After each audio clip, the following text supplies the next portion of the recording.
ऐसे स्वर्गीय अनंत कुमार जी को और उनके स्मृति को अभिवादन करता हूं। भारतीय जनता पार्टी का अध्यक्ष होने के बाद मैं पहली बार दिल्ली गया तो मेरे सहयोगी के रूप में अनंत कुमार जी ने जनरल सेक्रेटरी रूप में कार्य का शुभारंभ किया।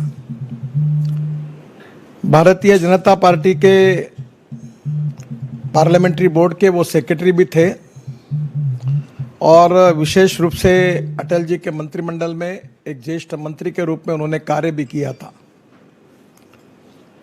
अनंत कुमार जी की विशेषता ये थी कि वो भारतीय जनता पार्टी के समर्पित कार्यकर्ता थे और भारतीय जनता पार्टी का ये संस्कार था कि सबसे पहले नेशन फर्स्ट, बाद में पार्टी और उसके बाद में मैं, और इसी विचार का अनुकरण उनके व्यक्तित्व में और जीवन में उन्होंने सतत रूप से किया। अनेक समय पर अनेक प्रकार के समस्याएं खड़ी हुई, प्रसंग आए, पर हर समय पार्टी के हित का विचार करते हुए अपनी भूमिका वो स्पष्ट रूप से रखते थे। पार्लियामेंट्री बोर्ड के सेक्रेटरी के रूप में अनेक राज्यों में चुनाव होता था, उम्मीदवारों का चयन करना पड़ता था। कभी कभी मुख्यमंत्री पद के लिए किसका चयन करना ये भी निर्णय करने पड़ते थे। कभी मतभिन्नता होती थी, पर उस समय यूनैनिमिटी कैसे लाना और एक टीम के स्वरूप में काम कैसे करना, इसका अनुभव उनके व्यक्तित्व से अनेक बार हुआ। मैं अक्सर ये मानता हूँ कि भारतीय जनता पार्टी का वर्णन लाल कृष्ण आडवाणी जी ने बहुत बार किया है कि party with A difference. Hindustan के राजनीति में जो भी पार्टियां हैं उनमें भारतीय जनता पार्टी का अस्तित्व, कार्यकर्ताओं का चाल चलन, व्यवहार और चरित्र, ये बाकी राजनीतिक पार्टियों से काफ़ी अलग रहा। और अलग रहा, इसकी विशेषता ही भारतीय जनता पार्टी की सबसे बड़ी स्ट्रेंथ थी कि पर्स एंड पर्सन, इसमें सबसे महत्वपूर्ण है कि पैसा और व्यक्ति व्यक्ति श्रेष्ठ है। पर्सन एंड पार्टी, व्यक्ति और पार्टी में संगठन, इसमें संगठन श्रेष्ठ है। और संगठन, पार्टी एंड फिलॉसफी, इसमें पार्टी और विचारधारा, इसमें विचारधारा श्रेष्ठ है। हम सब एक विचारधारा के लिए काम कर रहे हैं और वो विचारधारा जो है, इसका संबंध राष्ट्र के पुनर्निर्माण से है। हमारे देश को सुखी, समृद्ध, संपन्न, शक्तिशाली बनाना, गांव, गरीब, मजदूर, किसान का कल्याण करते हुए सबको एक सस्टेनेबल जीवन मिले, और उसके साथ साथ हमारी मातृभूमि, हमारा देश केवल सुखी, समृद्ध, संपन्न बने, इतना ही नहीं तो वर्ल्ड में शक्तिशाली बने। और शक्तिशाली इसलिए ना बने कि हमको किसी का, हमारे विस्तार करके किसी राष्ट्र पर आक्रमण करना है, पर शांतता और अहिंसा का भी पालन अगर करना होगा तो सामर्थ्य के बिना हम नहीं कर सकते। इसलिए शांति, सद्भाव को भी स्थापित करने के लिए हमें सामर्थ्यशाली होना चाहिए। इसी प्रकार की वो संकल्पना थी। और इसका व्यवहार कार्यकर्ता के आचरण और व्यवहार से होता था। अनंत कुमार जी का जीवन, उनका कार्यकर्ता के रूप में व्यवहार अनेक बार, अनेक प्रसंगों में बहुत नज़दीक से उसका अनुभव करने का मौका मुझे मिला। ये मेरे लिए कठिन प्रसंग था कि मैं सबसे जूनियर था। आयुष्य અને वयोमर्यादा के दृष्टि से मैं सबसे जूनियर था और पार्टी का अध्यक्ष था। तो अनेक समय सभी नेताओं को साथ में लेकर चलते समय निश्चित रूप से कभी कभी मुझे भी काफ़ी अड़चनें आती थी। तब मैं अनंत कुमार जी को ये कार्य सौंपता था कि आप व्यक्तिगत रूप से सबसे बातचीत करिए और मुझे बताइए कि सबकी सामयिक राय क्या है, और उसके आधार पर निर्णय होते थे। अनंत कुमार जी के जीवन की और एक विशेषता थी कि कार्यकर्ताओं के प्रति उनका स्नेह था, और उसके साथ साथ कार्यकर्ताओं के प्रति उनका व्यवहार, उनका आचरण भी एक पारिवारिक रूप से था। हम अक्सर ये कहते हैं कि हमारे कार्यकर्ता, हम एक परिवार का अंग है और हमारे बीच में एक पारिवारिक रिश्ता है। ये बात को कहना आसान था, पर जीवन में उसी प्रकार से व्यवहार करना ये बहुत कठिन होता है। मुझे खुशी है कि अनंत कुमार जी का कार्यकर्ता के रूप में, चाहे वो कितने भी मंत्री पद पे थे, पक्ष पर बड़े पद पर थे, फिर भी उनका व्यवहार सभी कार्यकर्ताओं के सामने एक पारिवारिक रिश्ते के साथ जुड़ा था।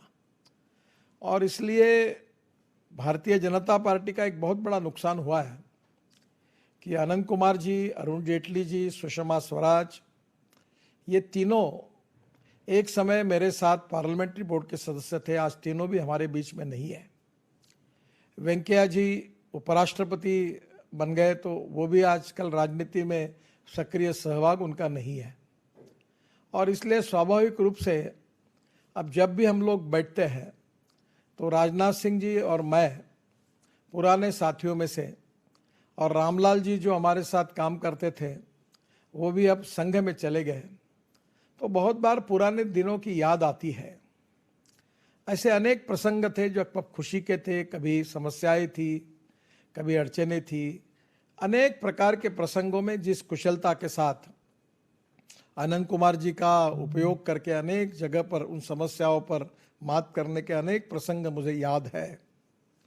वो मेरे घनिष्ठ मित्र भी थे और विशेष रूप से पार्टी के एक बहुत ही मजबूत पिलर भी थे।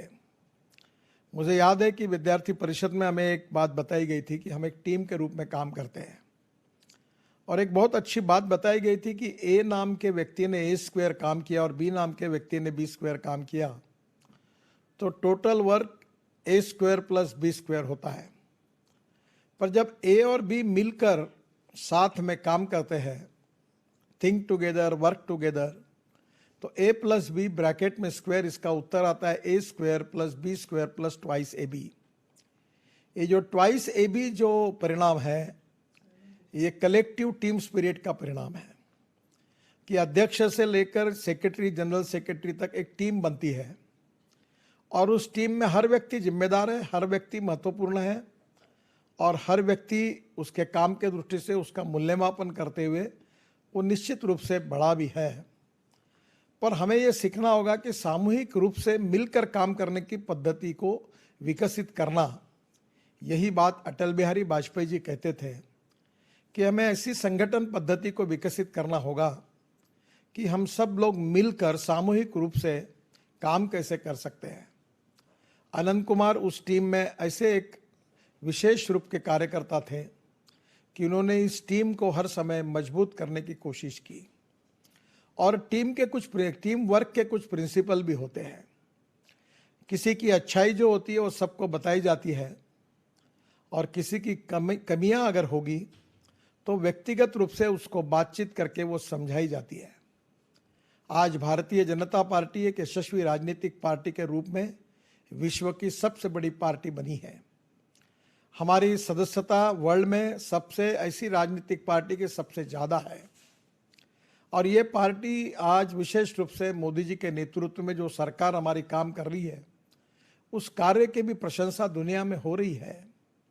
संगठन मजबूत बना हुआ है, कश्मीर से लेकर कन्याकुमारी तक, नॉर्थ ईस्ट में, विशेष रूप से जम्मू कश्मीर में, हर जगह पर हमारे कार्य की शक्ति बढ़ी है।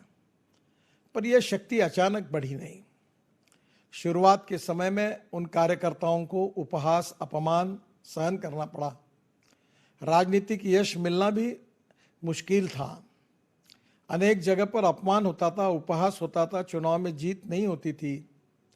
फिर भी हमारे हजारों लाखों कार्यकर्ताओं ने अपने जीवन को पार्टी के लिए समर्पित कर दिया, विचारों के लिए समर्पित कर दिया और उन हजारों लाखों कार्यकर्ताओं के जीवन के समर्पण के कारण ही आज का यह दिन हमारे जैसे कार्यकर्ताओं को देखने के लिए मिल रहा है। उन कार्यकर्ताओं को हम कभी भूल नहीं सकते।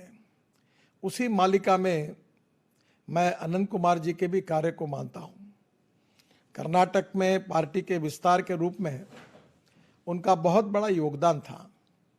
पहली बार जब लोकसभा में जीत हुई तो वह कर्नाटक भारतीय जनता पार्टी के अध्यक्ष थे। जब लोकसभा में पार्टी के काफ़ी सदस्य कर्नाटक से चुनकर आए और सही अर्थ में साउथ इंडिया का जो गेट भारतीय जनता पार्टी के लिए खुला कर्नाटक का, उस समय वो चुनाव था जिसका नेतृत्व अनंत कुमार जी ने किया था और कर्नाटक में भारतीय जनता पार्टी को अच्छी सफलता हासिल हुई थी। और इसलिए ये सब इतिहास आज निश्चित रूप से मुझे याद आ रहा है। अनंत कुमार जी के बारे में एक ही बात मन में बार बार खटकती है कि विशेष रूप से उनका स्वास्थ्य हमको जल्दी ध्यान में नहीं आया, हम उनको बचा नहीं सके, और कम से कम 15 साल 20 साल हिंदुस्तान के राजनीति में काम करने की उनकी क्षमता थी, कार्य कर्तृत्व और नेतृत्व उनके पास था, पर हमको हर हमारे साथ होते रहता है। पर मैं मानता हूं कि जिसका जन्म होता है उसका मृत्यु निश्चित है। यह इस सृष्टि का यावत चंद्र दिवाकरो ऐसा नियम है जिसके लिए कोई अपवाद नहीं है।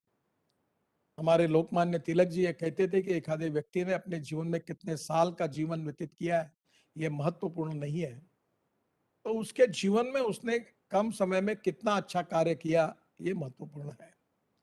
छत्रपति शिवाजी महाराज, स्वामी विवेकानंद, इनके जीवन की आयु ज्यादा नहीं थी, पर आज भी उनके कार्य कर्तृत्व को हम भूल नहीं सकते।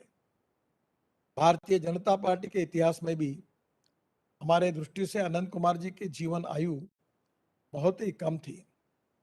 विशेष रूप से इस बात का हर समय हमको एहसास होता है कि और जीवन में 25 साल अच्छा काम करने की क्षमता उनके व्यक्तित्व में थी और उनके कर्तृत्व में थी, पर अचानक वो हमसे छोड़कर चले गए। अनंत कुमार जैसे कार्यकर्ता ही भारतीय जनता पार्टी की सबसे बड़ी संपत्ति है। हमारी पार्टी सामूहिक नेतृत्व के आधार पर, पार्टी में लोकतंत्र पर आस्था रखकर और राष्ट्र के पुनर्निर्माण का, राष्ट्रवाद का विचार हमारा सही में एक आत्मा है, और राष्ट्रवाद के साथ गुड गवर्नेंस एंड डेवलपमेंट और उसके साथ अंत्योदय, ये हमारा सामाजिक आर्थिक चिंतन था। और ये हमारा सामाजिक आर्थिक चिंतन था। और ये सामाजिक आर्थिक चिंतन जो था, जो पंडित दीनदयाल उपाध्याय जी ने अपने शब्दों में व्यक्त किया था कि समाज का जो आखिरी व्यक्ति है, आखिरी पायदान पर खड़ा है, जो सोशली, इकोनॉमिकली, एजुकेशनली बैकवर्ड है, दरिद्र नारायण है, उस आखिरी व्यक्ति को हम परमेश्वर माने, भगवान माने, और उसकी हम निरंतर सेवा करते रहे। और जिस दिन उस व्यक्ति को रोटी, कपड़ा और मकान मिलेगा, सुसह्य जीवन मिलेगा, सस्टेनेबल लाइफ मिलेगा, उसी समय हमारा कार्य पूरा होगा, ऐसा हम समझेंगे। मुझे याद है कि अनंत कुमार जी ने और उनके पत्नी ने विशेष रूप से सामाजिक दायित्व के भाव से बच्चों के लिए माध्याह्न का भोजन उपलब्ध कराने के लिए जो योजनाएं शुरू की, वो बहुत ही अभिमानास्पद है और आज भी वो शुरू है। उनकी भावना थी कि समाज में इस प्रकार के जो गरीब के लड़के हैं उनको किस प्रकार से भोजन मिले, और बड़े प्रमाण पर इस योजना को यशस्वी करके उन्होंने दिखाया। पर उसके पीछे एक सामाजिक दायित्व का, सामाजिक जिम्मेदारी का, social consciousness, social awareness and social responsibility का एक विचार था, जिसका संबंध सामाजिक आर्थिक चिंतन पंडित दीनदयाल उपाध्याय जी के अंत्योदय के विचारों के साथ था। ये बहुत आवश्यक है कि हम विचारों के बारे में बातें तो करते हैं, पर विचारों के अनुरूप अपने जीवन में उस प्रकार का व्यवहार करना ये बहुत कठिन होता है। अपने जीवन में जिस प्रकार की बातें, जिस प्रकार का विचार हम करते थे, जो पार्टी में जिसका चिंतन होता था, मनन होता था, जिसकी चर्चा होती थी, उसके अनुरूप अपना परिवार और अपना जीवन भी हम उसी प्रकार से बनाए, ये कठिन होता है। पर अनंत कुमार जी ने अक्सर जो वो कहते थे, जो बोलते थे, उसी बातों का अनुकरण, इस सेवा करके अपने जीवन में उस विचार को स्वीकार करके कार्य किया। और इसलिए मुझे बहुत खुशी है कि राजनीति में मेरे बहुत ही घनिष्ठ सहयोगी के रूप में, सहकारी के रूप में उन्होंने काम किया। हर समय कभी कभी अच्छे दिन थे, कभी बुरे दिन थे, कभी कठिनाइयाँ थी, कभी खुशी के समय थे, कभी आनंद का समय था, कभी दुख और दर्द का समय था। वो मेरे राजनीतिक सहयोगी के रूप में ऐसे जीवन साथी थे कि मेरे साथ लगातार हम चलते रहते थे। आज इस बात का बहुत ही दुख है कि वो हमारे बीच में नहीं है, उनकी स्मृतियाँ केवल है। और कोविड के समय, ऐसे समय में हम लोग उनको ठीक प्रकार से बंगलोर में आकर हम कभी मिलने की भी, मैं एक बार आके गया, पर मुझे बड़ा दुख रहता था कि अनंत कुमार जी जैसे कार्यकर्ता के लिए उस समय राष्ट्रीय स्तर पर हम कुछ कार्यक्रम का आयोजन करना चाहते थे, पर परिस्थितियां उस समय बहुत प्रतिकूल थी। पर मुझे खुशी है कि अनंत कुमार जी का जो उनकी स्मृति में ट्रस्ट बना हुआ है, आज भी उनकी स्मृति का जतन करते हुए अच्छा कार्य कर रहा है। हमारी भाभी जी का भी इसमें विशेष रूप से योगदान रहा है और अनेक कार्यकर्ता जिन्होंने उनके साथ काम किया था, उनका भी लगातार इसमें अच्छा सहयोग रहता है। मुझे बहुत खुशी है कि आज मैं इस कार्यक्रम में व्यक्तिगत रूप से बेंगलोर आने वाला था, पर आज मुझे हमारे यहाँ नागपुर में भी एक बहुत बड़ा कार्यक्रम था, इसलिए मैं आ नहीं पाया हूँ। इस बात का मुझे दुख है, पर मुझे आज टेक्नोलॉजी का उपयोग करके कम से कम वीडियो के द्वारा मैं आज आपके साथ शामिल हुआ हूँ, इसके लिए मुझे बहुत समाधान है। मैं अनंत कुमार जी के स्मृति को अभिवादन करता हूँ और निश्चित रूप से जिस विचारों को अपनी जीवन निष्ठा मानकर जीवन में वो राजनीतिक और सामाजिक कार्य करते रहे, उनके आचार और विचार को लेकर प्रतिष्ठान के रूप में आप जो कार्य कर रहे हैं, वो कार्य ऐसा ही चलता रहेगा। उनकी स्मृतियाँ जतन होगी और अनंत कुमार शरीर के रूप से नहीं पर आत्मा के रूप से हर समय हमारे साथ रहेंगे, ये मेरा दृढ़ विश्वास है। आज के इस उनके पुण्यतिथि के निमित्त मैं उनकी स्मृति को अभिवादन करता हूँ और इस कार्यक्रम में शरीक होने का जो सौभाग्य मुझे मिला, इसलिए ट्रस्ट के प्रति आभार व्यक्त करते हुए मैं अपनी बात को समाप्त करता हूँ। धन्यवाद, नमस्कार।